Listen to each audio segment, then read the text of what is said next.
కూడి వచ్చిన మీ అందరికీ ప్రభు అయిన క్రీస్తు నామమున నా వందనాలండి. ప్రార్థన చేసుకొని కొద్దిసేపు దేవుని మాటలు మనం తెలుసుకుందాం. ప్రేమ దయగలిగిన పరమందున్న పరిశుద్ధుడు అయిన మా తండ్రి, మీ ఘనమైన నామానికి మరోసారి మా ప్రభు రక్షకుడైన క్రీస్తు నామమున స్తుతులు స్తోత్రాలు తండ్రి. ఇంతవరకు మమ్మల్ని ప్రేమించి సజీవుల గురించి మరొక నూతనమైన పునరుద్ధాన దినం మాకు అనుగ్రహించి సంఘంలో కూడుకొని మిమ్మల్ని స్తుతించడానికి ఆరాధించడానికి మాకు ఇచ్చిన ఆయుష్యం బట్టి వందనాలు తండ్రి. ఇంకా మార్గం మధ్యలో ఎంతమంది అయితే మీ పిల్లలు మా సహోదరులు ఉన్నారో వారందరినీ కూడా క్షేమంగా సంఘానికి చేర్చి ప్రతి ఒక్కరికి ఈ దినం సిద్ధపరిచిన వాక్యాన్ని వినిపించి ఆ వాక్య ప్రకారం జీవించి భూమి మీద మిమ్మల్ని మహింపరిచే విధంగా ఉండుటకును ప్రతిదీ మీకే మహిమ ఘనత ప్రభావం చెల్లిస్తూ ఈ సమయమున కొద్ది మాటలుగా మేము తెలుసుకోవచ్చుండగా వాటిని విని విడిచిపెట్టి వారముగా ఉండక వాటి చొప్పున జీవించులాగా నా కృపను అనుగ్రహించమని ప్రతిదీ మీకే మహిమ ఘనత ప్రభావములు మా ప్రభు రక్షకుడైన క్రీస్తు ప్రభు నామమున కృతజ్ఞతాస్తుతులు చెల్లించి వేడుకొనుచున్నాం తండ్రి, ఆమెన్. మరోసారి మీ అందరికీ క్రీస్తు నామమున వందనాలండి. భూమి మీద మనిషి మనుగడ ఉదయం లేచిన కానుండి రాత్రి పడుకునే వరకు అనేకమైన పనులతోనూ అనేక శ్రమలతోనూ అనేక కష్టంతోనూ జీవితం కొనసాగిస్తూ ఉంటాడు. ఉదయం లేచిన కానుండి శరీరాన్ని శుభ్రం చేసుకోవడం కానీ, శరీరాన్ని పోషించుకోవడానికి కానీ, కుటుంబాన్ని పోషించడం కానీ, కుటుంబంలోని బాధ్యతలను చేపట్టడానికి మనుషులు ఎన్నో విధాలుగా ప్రయాసపడుతూ ఉంటారు. భూమి మీద ఉన్నంత వరకు ఈ భూమి మీదకి వచ్చింది మనం బ్రతకడానికి, సంపాదించడానికి. ఈ భూమి మీద ఉన్న తర్వాత మనం చనిపోయిన తర్వాత ఏమవుతామో అని తెలియకుండానే ఈ భూమి మీద తన జీవితాన్ని కొనసాగిస్తూ ఉన్నాడు మానవుడు. కానీ మనిషి జీవితం పరమార్థం తెలియాలంటే యేసుక్రీస్తు వారి జీవితం తెలియాలి. పరమార్థం తెలియాలంటే దేవుడు తెలుసుకోవాలి, బైబిల్ చదవాలి. ఎందుకంటే మనిషి మనుగడ ఏందో, ఈ భూమి మీదకి ఏ విధంగా వచ్చాము, ఈ భూమి మీద తర్వాత చనిపోయిన తర్వాత ఏమైపోతామో అవన్నీ తెలియాలంటే కేవలం బైబిల్ మాత్రమే చెబుతుంది.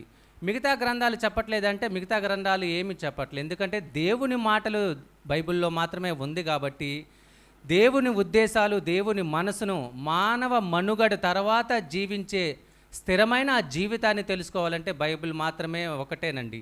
బైబిల్ చదివితే కొంతమంది తప్పుగా చదివి బైబిల్ని దాన్ని వక్రిస్తూ ఇది తప్పు గ్రంథం అండి, ఇది చదవడానికి అంగీకారం కాదు, ఇది మత గ్రంథమే, కానీ ఇది దేవుని మాటలు కాదని అనేకమైన మాటలతో తృణీకరిస్తూ తప్పుదారిని పట్టిస్తున్నారు.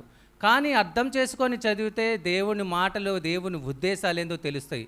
ఈ లోకానికి యేసుక్రీస్తు వారు వచ్చారు, కానీ సర్వమానవాల్ని రక్షించడానికి తన జీవితాన్ని త్యాగం చేశారు.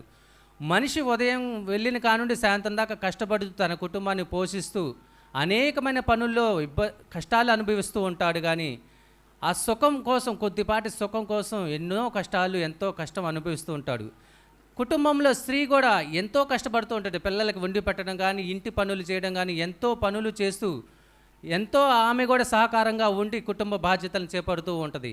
ఇంటికి దీపం ఇల్లాలు అంటారు, కానీ ఆ దీపాన్ని ఆరిపోకుండా ఆ దీపాన్ని వెలిగిస్తూ పురుషుడు పడే కష్టం చాలా కష్టమండి. ఏ కుటుంబంలోనైనా తండ్రి కనపడడు, తల్లి పిల్లలు మాత్రమే కనపడతాడు. పిల్లలు వీళ్ళందరూ సంతోషంగా ఉండాలని తండ్రి ఏ విధంగా ఉంటాడంటే, తండ్రి శుభ్రంగా లేకపోయినా, మంచి బట్ట లేకపోయినా, పండక్కి పుట్టినరోజుకి పిల్లలకి వీళ్ళకి బట్టలు మాత్రమే తీసుకుంటాడు, కానీ తండ్రి ఏమాత్రం తీసుకోడండి. చాలాసార్లు చూడండి, చాలా కుటుంబాల్లో జరుగుతున్న సందర్భాలు. ఎందుకని పురుషుడు ఈ విధంగా తమ జీవితాన్ని సుఖపెట్టాలని, సంతోషించాలని, ఎటువంటి ఇబ్బంది లేకుండా ఉండాలని తన కుటుంబాన్ని పోషిస్తూ ఎంతో కష్టపడుతూ ఉంటాడు. ఇది సహజంగా భూమి మీద జరుగుతున్న విధానం. కానీ ఈ ప్రయాసమంతా ఎందుకు? తమ నోటికే కదా, తమ జీవితానికే కదా.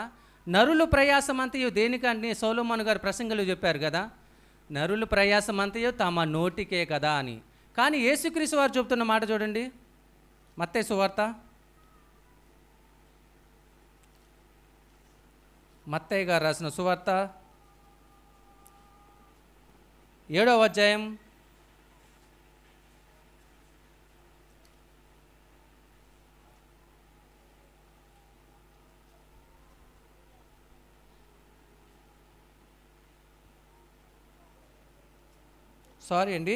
11వ అధ్యాయం 28వ వచనం.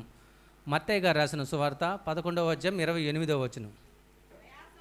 ప్రయాసపడి భారము మోయుచున్న సమస్త జనులారా నా యొద్దకు రండి, నేను మీకు విశ్రాంతిని కలుగజేతును. అంటే ఏంది? యేసుక్రీస్తు వారు ఏం పిలుస్తున్నాడు? భూమి మీద మనుషులు ఎంతో ప్రయాసపడుతూ ఉన్నారు, కానీ ఆ ప్రయాసపడే జనులారా నా యొద్దకు రండి, మీకు విశ్రాంతినిస్తా అంటున్నాడు. విశ్రాంతినిస్తానని ఈ మాట క్రైస్తవులు ఎంత విధంగా తప్పుగా ఆలోచిస్తున్నారంటే, తప్పుగా బోధిస్తున్నారంటే, ఈ భూమి మీద మీరు దేవుని యొద్దకు రండి, మీకు దేవుడు నెమ్మది కలుగు చేస్తాడు, దేవుడు మీకు స్వస్థత కలుగు చేస్తాడు, దేవుడు మీకు ఎంతో గొప్పగా ఆశీర్వదిస్తాడు, భూమి మీద మాత్రమే మీరు ఎంతో ధనవంతులవుతారని తప్పుగా బోధించి అనేకుల్ని తప్పుదారిని పట్టిస్తున్నాడు. కానీ యేసుక్రీస్తు వారు చెప్పే ఉద్దేశం ఏంది?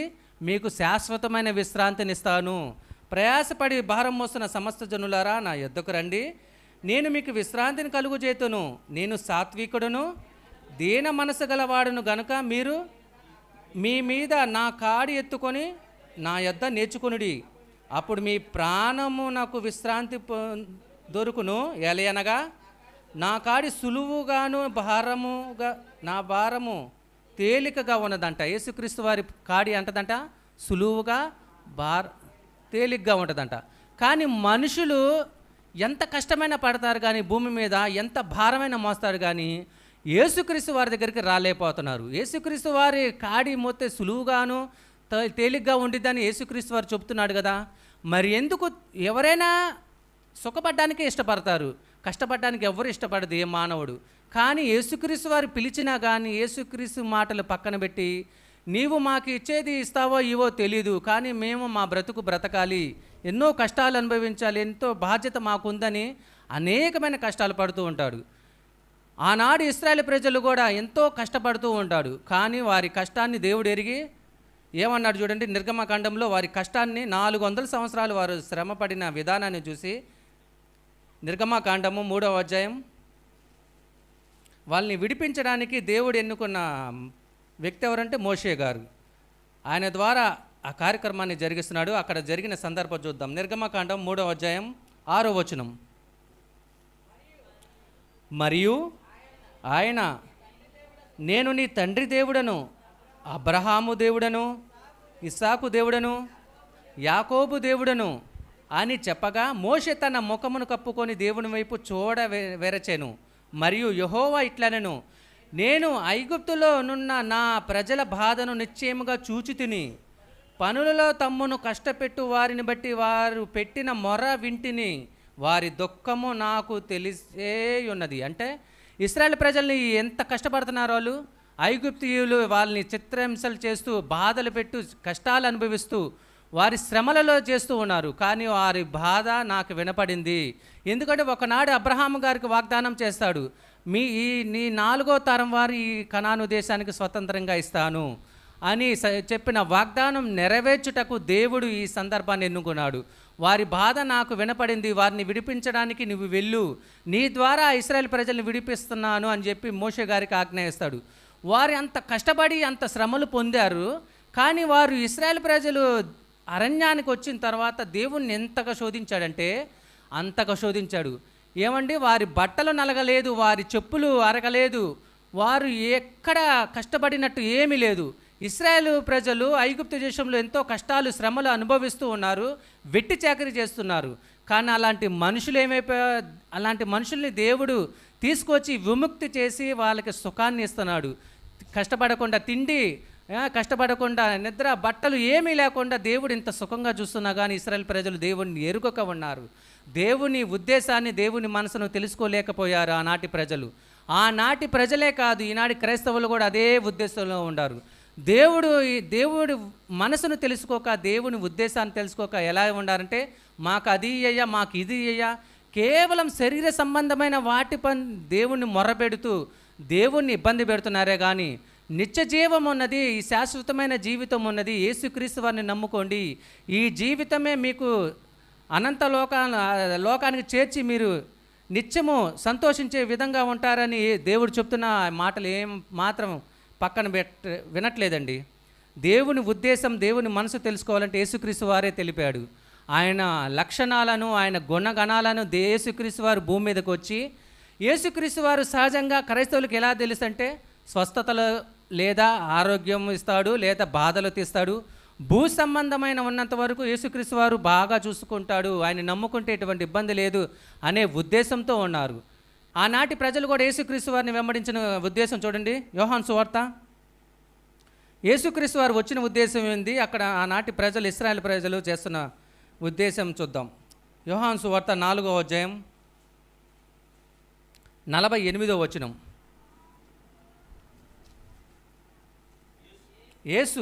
యేసుక్రీస్తు వారు చెప్తున్నమాట, సూచక క్రియలను మహత్కార్యాలను చూడకుంటే మీరెంత మాత్రమును నమ్మరని అతనితో చెప్పాను. అంటే సూచక్రియలు మహత్కార్యాలు ఉంటేనే యేసుక్రీస్తు వారు నమ్ముతారంట ఆనాటి ప్రజలు. అంటే నాకు రోగం తగ్గించయ్యా, నేను దేవుని నమ్ముతాను, నువ్వు దేవుని కుమారుడని నమ్ముతాను, నాకు అద్భుతాలు చేయయ్యా, నాకు రోగం తగ్గించి, వీటి కోసం వీటి చేస్తేనే నమ్ముతున్నారంట. యేసుక్రీస్తు వారు మనందరి కోసం వచ్చాడు, మన పాపాలని భరించడానికి, మన పాపాల నుండి విముక్తి చేయడానికి వచ్చాడని యేసుక్రీస్తు వారిని ఏ మాట నమ్మలేదండి. మరొక సందర్భం 6వ అధ్యాయం యోహాను సువార్త 6వ అధ్యాయం 52వ వచనం. యోహాను సువార్త 6వ అధ్యాయం 52వ వచనం. యూదులు ఈయన శరీరమును ఎలాగో తినగలడని ఒకరితో ఒకడు వాదించిరి. కావున యేసు ఇట్లనెను, మీరు మనుష్య కుమారుని శరీరం తిని ఆయన రక్తం తాగితేనే కానీ మీలో మీరు జీవము గలవారు కాదు. జీవం అంటే ఏందండి? బ్రతికి ఉండడమేగా. ఇప్పుడు ఆనాటి ప్రజలు బ్రతికి ఉన్నారా లేదా? మరి యేసుక్రీస్తు వారి శరీరాన్ని తింటే, యేసుక్రీస్తు వారి రక్తం తాగితే జీవం గలవారు అంటున్నాడండి. యేసుక్రీస్తు వారు చెప్పిన విధానం ఏమిటి? నిత్య జీవం గలవారు. కింద ఇంకా చదవండి. నా శరీరం తిని నా రక్తము త్రాగువాడే నిత్య జీవము గలవాడు, అంచె దినమున నేను వారిని లేపుదును. నా శరీరము నిజమైన ఆహారము, నా రక్తము నిజమైన పానమై ఉన్నది అంట. యేసుక్రీస్తు వారి శరీరము నిజమైన ఆహారం, నిజమైన పానమై అంటే ఆ దాహం తీర్చే విధంగా ఉంది. యేసుక్రీస్తు వారి శరీరం నిజమైన ఆహారం అంటున్నాడంటే భూమి మీద ఉన్న శరీరం నిజమైన ఆహారం కాదా? ఈ ఆహారం కేవలం ఈ శరీరం బ్రతుకున్నంత వరకు ఉపయోగపడే ఆహారము. ఈ నిజమైన ఆహారం ఎప్పటి వరకు ఉపయోగపడిద్దంటే పరలోకాన్ని చేర్చే విధంగా ఉపయోగపడిద్ది. మనము చనిపోయిన తర్వాత తిరిగి పరలోకం వెళ్ళాలి కదా. మనం వచ్చిన అక్కడి నుండే పరలోకం నుండి వచ్చింది. మరలా మనం తిరిగి పరలోకం వెళ్ళాలంటే యేసుక్రీస్తు వారి శరీరమే నిజమైన ఆహారం, యేసుక్రీస్తు వారి రక్తమే నిజమైన పానమని ఆయన చెబుతున్నాడు. అనేక సందర్భాలు యేసుక్రీస్తు వారు చెబుతూనే ఉన్నారు. కానీ యేసుక్రీస్తు వారిని మాత్రం తిండి కోసము, బట్టల కోసము, లేదా ఆరోగ్యం తగ్గించుకోవడానికి యేసుక్రీస్తు వారిని అనేకులు వెంబడిస్తూ ఉన్నారు. కానీ యేసుక్రీస్తు వారు వచ్చిన విధానం ఏంటో, యేసుక్రీస్తు వారి జీవితంలో మనము తెలుసుకోవాల్సిన విషయాలు ఏందో చాలా ఉండేయండి. అవి ఏందో మనం చూద్దాం. యేసుక్రీస్తు వారు కొన్ని లక్షణాలు, అంటే దేవుడి నుండి వచ్చినప్పుడు, ఈ లోకానికి వచ్చినప్పుడు దేవుని మనసుని తీసుకొని మనకు తెలియపరచడానికి ఆయన దేవుడు ఇలాగుంటాడు, దేవుని ఉద్దేశాలు ఇలాగుండే అని 9 రకాల కారణాలతో యేసుక్రీస్తు వారు తన జీవితం అంతయు అనేకులకు చూపిస్తూ వచ్చాడు. ఆ 9 రకాల కారణాలు చూద్దాం. యేసుక్రీస్తు వారి మొదటి కారణం ప్రేమ. గలతీ రాసిన పత్రికలో ఉంటుంది చూడండి ఆ ఉద్దేశం. గలతీ రాసిన పత్రిక 5వ అధ్యాయం 23వ వచనంలోని 9 రకాల ఆత్మలో ఉన్న 9 రకాల విద్యనాలు ఆనాటి ప్రజలకును ఇశ్రాయేల్ ప్రజలందరికీ కనపరుస్తూ ఆయన ఇది దేవుడి ఉద్దేశం, దేవుని మనసు, ఈ ఉద్దేశంతో ఉంటేనే పరలోకం వెళ్తాము, దేవుని చూస్తామని యేసుక్రీస్తు వారు చెబుతున్నాడు. 23 నుండి 22. అయితే ఆత్మఫలం అనేదనగా ప్రేమ, సంతోషము, సమాధానము, దీర్ఘశాంతము, దయాలత్వము, మంచితనము, విశ్వాసము, సాత్వికము, ఆశా నిగ్రహము. ఇట్టి వాటికి విరోధమైన నియమం ఏది లేదు. క్రీస్తు యేసు సంబంధులు శరీరమును దాని ఇచ్చలతోనూ దురాశలతోనూ సిలువ వేసి ఉన్నారు. ఆత్మఫలములోని భాగాలు ఆత్మ అనుసరించి జీవించండి, ఆత్మానుసారంగా జీవించుడి, ఆత్మయే జీవింపజేయుచున్నది అని అనేకమైన సందర్భాలు ఆత్మ గురించి చెప్తున్నాడంటే మనలో ఉన్న ఆత్మ శాశ్వతంగా ఉంటుంది. ఈ ఆత్మకు నశింపు లేదు, నాశనం లేదు. ఈ ఆత్మ ఈ శరీరాన్ని విడిచినా కానీ నరకంలోకి తప్పు చేస్తే నరకంలోకి వెళ్తుంది, మేలు చేస్తే దేవుని దగ్గరికి వెళ్తుంది అని ఆత్మ సంబంధమైన మాటలు చెప్పాడు యేసుక్రీస్తు వారు. ఈ లక్షణాలన్నీ యేసుక్రీస్తు వారు తన జీవితంలో కలిగి ఉన్నాడండి. ఎందుకంటే తన జీవితం అంతా ఈ లక్షణాలు కలిగి అనేకులను మార్చడానికి ఎంతో ప్రయాసపడ్డాడు. అనేకుల కోసం ప్రేమించాడు కాబట్టి ఈ లోకానికి వచ్చాడు, తన జీవితాన్ని త్యాగం చేశాడు. ప్రేమ కలిగి యేసుక్రీస్తు వారు ఉన్నాడు. సంతోషం. మనమందరం పరలోకం వెళ్ళాలని దేవుని ఉద్దేశాలు భూమి మీద నెరవేర్చిన వ్యక్తి ఎవరంటే యేసుక్రీస్తు వారు ఒక్కడే. ఆయన తప్ప భూమి మీద ఏ మనుషుల పట్ల దేవుడు ఈయన నాకు ప్రియ కుమారుడు, ఈయన యందు నేను ఆనందించుచున్నానని చెప్పిన మాట ఏ బైబిల్లో ఎవరి దగ్గర లేదండి. అది యేసుక్రీస్తు వారి ఒక్కరి దగ్గరే. దేవుడు సంతోషిస్తున్నాడంటే ఆయన జీవితం ఎలా జీవిస్తున్నాడు? దేవుని ఉద్దేశకరంగా జీవిస్తున్నాడు. తర్వాత సంతోషం, సమాధానం. దేవునితో మనకి సమాధానం కలుగజేశాడు. ఎఫెసీయులకు రాసిన పత్రిక 2వ అధ్యాయం 4వ వచనం. అయినను దేవుడు కరుణా సంపన్నుడై ఉండి మనము మన అపరాధముల చేత సచ్చిన వారమై ఉన్నప్పుడు సహితము మన ఎడల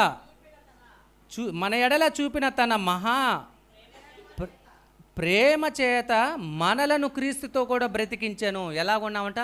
మనమందు భూమి మీద బతికి ఉన్నాము, కానీ పాపముల చేత చనిపోయి ఉండగా మనల్ని విడిపించడానికి యేసుక్రీస్తు వారు ఈ లోకానికి వచ్చి ఆయన సమాధానం, మనకి దేవునికి సమాధానం కలుగజేసి జీవించాడు. మనము దేవునితో ఇప్పుడు మనం డైరెక్ట్గా దేవునికి ప్రార్థన చేస్తున్నామంటే మధ్యలో ఎవరున్నారు? యేసుక్రీస్తు వారు ఉండేవారు. యేసుక్రీస్తు వారు సమాధానకర్తగా ఉండబట్టే మనము ఆయన ద్వారా దేవుణ్ణి ఆరాధించుచున్నాము. తండ్రిగా భావించి మనకి బంధాన్ని దగ్గరగా చేశాడు. తర్వాత దీర్ఘశాంతము. యేసుక్రీస్తు వారు ఇస్కరియోతు యోధ పట్ల ఆయన 3.5 సంవత్సరాలు దీర్ఘశాంతం చూపిస్తూనే ఉన్నాడు. ఎందుకంటే తన ఉద్దేశాలు యేసుక్రీస్తు వారికి తెలుసు. ఈయన లోక సంబంధిగా ఉన్నాడు, డబ్బుపై వ్యామోహం కలిగి ఉన్నాడు. ఈయన యేసుక్రీస్తు వారితో తిరుగుతూ కూడా ఆ మనసు యేసుక్రీస్తు వారి మనసుతో కలిసి లేక ఈ లోక సంబంధం వాటితో ఉండి కూడా దీర్ఘశాంతం చూపెట్టి ఆయన పట్ల చివరి వరకు యోధా నువ్వు మారతావా అని యేసుక్రీస్తు వారు ఎదురు చూస్తూనే ఉన్నారు. కానీ యేసుక్రీస్తు వారు ఆయన్ని విధానం ఏమైపోయింది? మారక యేసుక్రీస్తు వారిని అప్పగించే విధంగా ఉన్నాడు. దీర్ఘశాంతం ఉందా లేదా యేసుక్రీస్తు వారిలో? మన పట్ల కూడా ఇప్పటికీ దీర్ఘశాంతం కలిగి ఉన్నాడు. మనము మారాలి, మనము మారి దేవుని చెంతకు చేరాలి, మన పాపాలని మానుకోవాలి. యేసుక్రీస్తు వారు మన కోసం తండ్రి వద్ద విజ్ఞాపన చేస్తూ ఉన్నాడు. మనం పాపాలు విడిచిపెట్టి పరిశుద్ధులుగా ఉండాలి, దేవుని ఉద్దేశాలు కలిగి ఉండాలని యేసుక్రీస్తు వారు చూస్తూ ఉన్నాడు. దయాలత్వము. యేసుక్రీస్తు వారు దయ కలిగి ఉండాడా లేడా? చాలా దయ కలిగి ఉన్నాడండి. ఆయన జీవితంలో ఎవ్వరికి ఇబ్బంది పెట్టక ఆయన దగ్గరకు వచ్చిన వారందరినీ స్వస్థపరిచాడు. ఆయన దగ్గరకు వచ్చిన వారందరికీ రోగాలు తగ్గించాడు, దెయ్యాలు వెలగొట్టాడు. ఎంత దయ కలిగి ఉన్నాడు? ఆయన తిండి తిన్నాడా? ఇప్పుడు మన మానవ జీవితం అయితే రోజుకు ఒకరికి ఇద్దరికి ఏమైనా సహాయం చేస్తాం, కానీ యేసుక్రీస్తు వారు ఆయన ఉదయం లేచిన కానీ రాత్రి పడుకునే వరకు సహాయం చేస్తూనే ఉన్నాడు. దయ కలిగి జీవించాడు. దాంట్లో కొన్ని వచనాలు చూద్దాం. మత్తయి సువార్త 20వ అధ్యాయం 29వ వచనం. అక్కడ సందర్భం చూడండి. మత్తయి సువార్త 20వ అధ్యాయం 29వ వచనం. యేసుక్రీస్తు వారు పరిచర్య చేస్తూ అనేక పట్టణాలు తిరుగుతూ ఉండగా వారు యెరికో నుండి వెళ్ళుచుండగా జన సమూహం ఆయన వెంట వెళ్ళెను. ఇదిగో త్రోవ పక్కన కూర్చుని ఉన్న 2 గుడ్డివారు యేసు ఆ మార్గమున వెళ్ళుచున్నాడని విని, ప్రభువా దావీదు కుమారుడా మమ్మను కరుణింపని కేకలు వేశారంట. గొప్ప జన సమూహము యేసుక్రీస్తు వారు అందరూ నడుచుకుంటూ వెళ్తూ ఉన్నారు. అంతమంది జనాలు వీళ్ళు ఎలాగ పిలిచారంటే పెద్ద కేక వేసి పిలిచారంట. యేసుక్రీస్తు ప్రభువా మమ్మల్ని కరుణించు అని కేక వేశారంట. తర్వాత దావీదు కుమారుడా మమ్మల్ని కరుణించమని కేకలు వేశారు. ఊరకుండుడని జనులు వారిని గద్దించిరి. అంటే మీరు అరవమాకండి, యేసుక్రీస్తు వారు వెళ్తున్నారు అరవమాకండి అని గద్దిస్తే వాళ్ళు అయినా వినకుండా ప్రభువా దావీదు కుమారుడా మమ్మల్ని కరుణించమని పెద్ద కేకలు వేస్తున్నాడు. అంత కేకలేశాడని వారిని స్వస్థత పొందారా? కాదు. యేసుక్రీస్తు వారు ప్రతి ఒక్కరిని స్వస్థపరచడానికే ఉన్నాడు. వారి యందు దయ కలిగి వాళ్ళు అంతమంది జనాలు ఉన్నా కానీ మీరు ఊరకొండండి, ఆయన్ని ఇబ్బంది పెట్టమాకండి అని ఆయన ఒక ప్రాంతానికి వెళ్ళుచుండగా వీళ్ళు ఇబ్బంది పెడుతున్నారు, కేకలేసి అరుస్తున్నారని గుడ్డివారు తమకు చూపు రావాలని ఎంతో ప్రాధాయపడితే యేసుక్రీస్తు వారు దయ కలిగి ఉన్నాడు. మనమందరం చూస్తున్నాం కాబట్టి మనం ఏమేం పనులు చేస్తున్నామో అన్నీ తెలుస్తున్నాయి. ఒకసారి కళ్ళు లేకుండా ఉండండి, ఎంత ఇబ్బందో. మనం 10 అడుగులు కూడా వేయలేము. ఎంత ఇబ్బంది, మన శరీరానికి దెబ్బలు తగులుతాయి, ఎక్కడ పడతామో ఎక్కడ తెలియదు.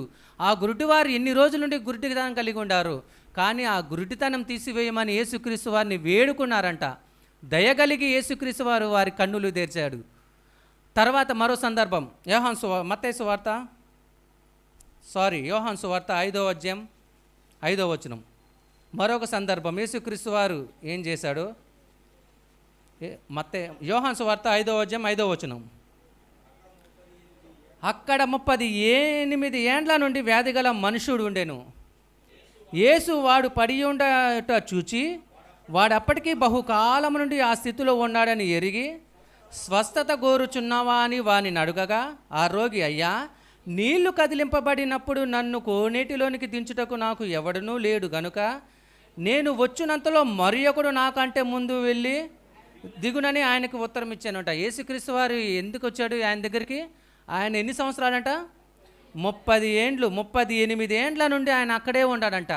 ఆ కోనేటిలో దేవదూతలు వచ్చి ఉదయకాలమున కదిలిస్తున్నప్పుడు అందులో ఎవరు మొట్టమొదటి దిగితే వారికి స్వస్థత కలిగిద్దని ఒక నమ్మకంతో వారు ఆ కోనేరు చుట్టూతో ఆ రోగులందరూ కూర్చుంటారు. కానీ ఇతను మాత్రం వెళ్ళలేకపోతే ఆయన వెళ్ళే టైంకి ఎవరో ఒకరు వెళ్ళి స్వస్థత పొందుతారు. యేసుక్రీస్తు వారు అతని మనసు ఎరిగి అతని ఉద్దేశాలు ఎరిగి ఆయన అన్ని సంవత్సరాల నుండి పడి ఉన్నాడు కదా, ఆయన దగ్గరకు వచ్చి ఆయనకు స్వస్థత కలుగు చేశాడు. యేసుక్రీస్తు వారు ఎంత దయ కలిగి ఉన్నాడండి.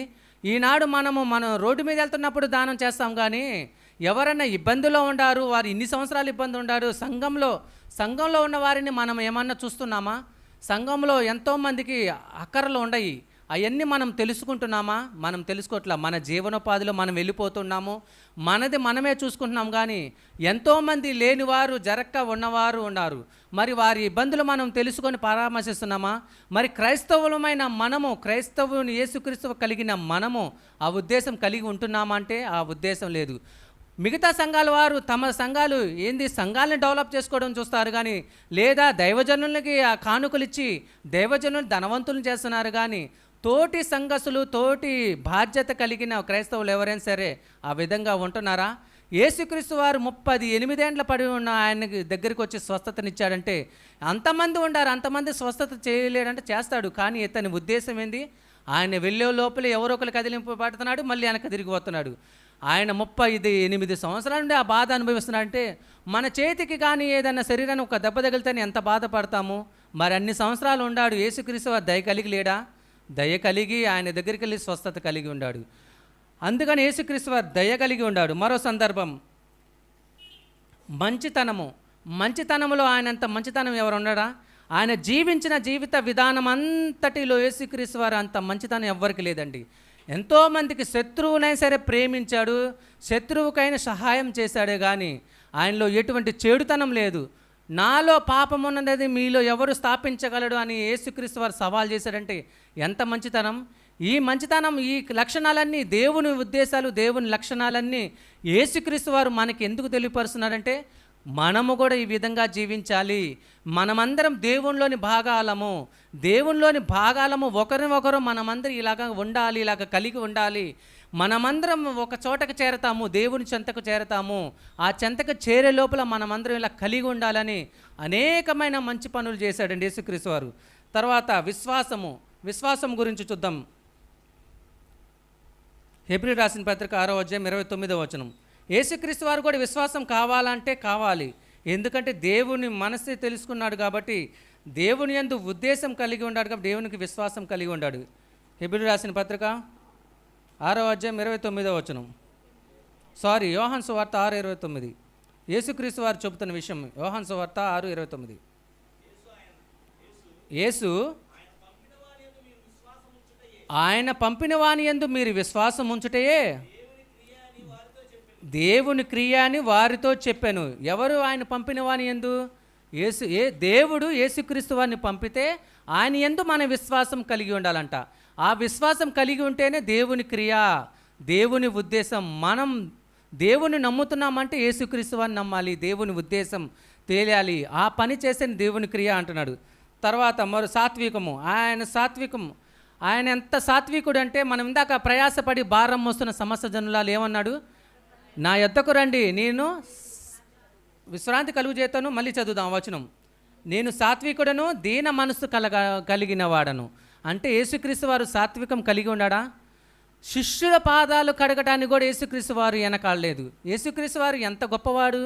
దేవుని కుమారుడై ఉండి పరలోకంలో ఈ సృష్టినంతా కలుగజేసి మన మనుషులను కూడా కలుగజేసి సమస్తం సృష్టించిన ఆయన యేసుక్రీస్తు వారు. అంతటి ఆయన భూమి మీదకు వచ్చి తన తోటి వారి శిష్యుల పాదాలు కడిగాడంటే ఎంత సాత్వికం కలిగి ఉన్నాడు, ఎంత తగ్గించుకొని ఉన్నాడు. కానీ ఈనాటి క్రైస్తవులు మనం ఆ తగ్గింపు ఉండట్లేదండి. మనము మన సహోదరుల పట్లనే తగ్గించి ఉండక మన సహోదరిని హెచ్చించాలి. మనము తగ్గి సహోదరుని హెచ్చించాలని వాక్యం ఇందాక లేఖనాలు మనం వాక్య పఠనం చేసుకున్నాం.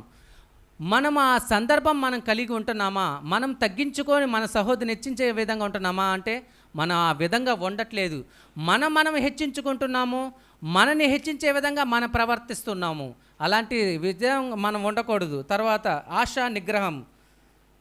యేసుక్రీస్తు వారు ఎంత నిగ్రహించుకున్నాడంటే భూమి మీద సహజంగా ఆయన జీవితం మన జీవితం ఒకటే. మనలో ఎన్ని కోరికలు కలుగుతున్నాయి? ఉదయం లేచిన కానుండి సాయంత్రం వరకు శరీరం ఎన్ని కోరికలు కలుగుతున్నాయి.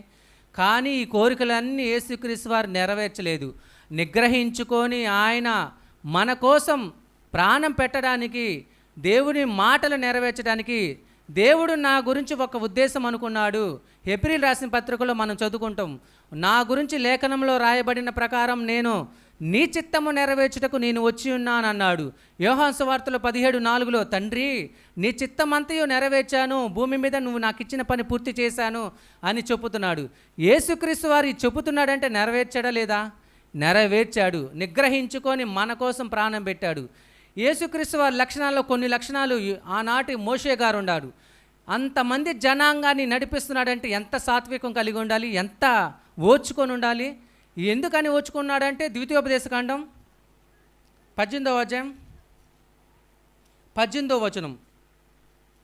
ఆనాడు ఇశ్రాయేలు ప్రజలు చిత్రహింసలు చేస్తున్న ఇబ్బందులు పెడుతున్నా కానీ మోషే గారు ఎందుకు ఉన్నాడంటే మాదిరి చూపించడానికి. చూడండి, ద్వితీయోపదేశకాండం 18:18 వారి సహోదరులలో నుండి నీ వంటి ప్రవక్తను వారి కొరకు పుట్టించెదను, అతని నోట నా మాటలు ఉంచుదను. ఎవరి గురించి చెబుతున్నాడు? యేసుక్రీస్తు వారు. నీ వంటి ప్రవక్తను అంటే ఆనాడు మోషే గారు ఎంత సాత్వికం కలిగి ఉన్నాడు. బైబిల్లో యేసుక్రీస్తు వారితో పాటు కొద్దిగా పోల్చుకోగలిగింది ఎవరంటే ఆనాడు ఇశ్రాయేల్ ప్రజలు నడిపించిన మోషే గారు. తర్వాత యేసుక్రీస్తు వారు వచ్చిన తర్వాత తిరిగి వెళ్ళిపోయిన తర్వాత అనేకమైన శ్రమలు పొందిన పౌలు గారు. వీరి మాత్రమే మనము చూస్తాం. ఎందుకంటే ఈ విధంగా యేసుక్రీస్తు వారి లక్షణాలు కలిగి జీవించిన వ్యక్తులు ఉండారు, కానీ ఎక్కువ శాతం వీళ్ళే అవపడతారు. పౌలు గారు ఏమన్నాడు? నేను క్రీస్తుని పోలి నడుచుకున్న ప్రకారం మీరు నన్ను పోలి నడుచుకొనుడి. ఎందుకు అంత మాట అన్నాడంటే ఆయన పడిన శ్రమలు, ఆయన పడిన ఇబ్బందులన్నీ, యేసుక్రీస్తు వారు పడిన శ్రమలు ఇబ్బందులు పౌలు గారు పడి మనకు సువార్తను అందించాడు. ఈ సువార్త మనకు అందించకపోతే ఈనాడు మనం దేవుణ్ణి తెలుసుకుంటామా? దేవుణ్ణి తెలుసుకోలేమండి. ఈ బైబుల్ మన చెంతకు రావడానికి జాన్ గోటన్బర్గ్ ఆయన అచ్చు యంత్రం కనిపెట్టి ఈ అచ్చు యంత్రం ద్వారా ఈ ప్రచురణ కలుగజేసి అనేకమైన బైబుల్ను అనేక పుస్తకాలుగా తయారు చేశాడు. ఆయన ద్వారా దేవుడు అందరికీ బైబిల్ అందేలా చేశాడు. ఎందుకు దేవుడు ఈ విధంగా మనకు బైబిల్ని అందించాడు, ఈ గ్రంథాన్ని అందించాడంటే దేవుని మనసు మనకు తెలియాలి, యేసుక్రీస్తు వారిని మనం తెలుసుకోవాలి, వెళ్ళబోతున్న ఆ లోకానికి మనం చేరుకోవాలంటే యేసుక్రీస్తు వారి జీవితం మనకు తెలియాలి. యేసుక్రీస్తు వారు వాళ్ళు జీవిస్తేనే తండ్రి పక్కన యేసుక్రీస్తు వారు ఏ విధంగా కూర్చున్నారో మనము కూడా ఆ విధంగా కూర్చోవాలి. ఆ విధంగా కూర్చోవడానికే యేసుక్రీస్తు వారు తెలియాలని ఆయన పడిన శ్రమలు, ఆయన పడిన ఇబ్బందులు మనం తెలుసుకోవాలి. మరికొద్దిసేపట్లో యేసుక్రీస్తు వారి శరీరంలో మనం అందరం పాల్గొంటాం. మరి ఆ శరీరం మనం కేవలం రొట్టెగా భావించి మనం తింటున్నాం కదా. మరి యేసుక్రీస్తు వారిలో ఈ లక్షణాలు మన శరీరంలో వెళ్తున్నప్పుడు మనము కూడా ఆ విధంగా ప్రవర్తించాలి కదా. ఇప్పుడు ఒక రోగం వచ్చినప్పుడు ఒక మెడిసిన్ మనం వేసుకుంటున్నప్పుడు ఆ రోగాన్ని తగ్గిస్తూ ఉంటుంది. ఆ మెడిసిన్ తగ్గించట్లేదంటే ఆ మెడిసిన్ సరైనది కాదు, మరొక మెడిసిన్ వాడతాం. మరి మనలో ఉన్న చెడ్డ క్రియలను యేసుక్రీస్తు వారి శరీరం ద్వారా మనం తింటున్నప్పుడు యేసుక్రీస్తు వారి లక్షణాలు మనలో వస్తున్నాయా, ఆయన గుణగణాలు మనకు వస్తున్నాయా, ఆయన మాదిరి మనం సమాజానికి చూపిస్తున్నామా?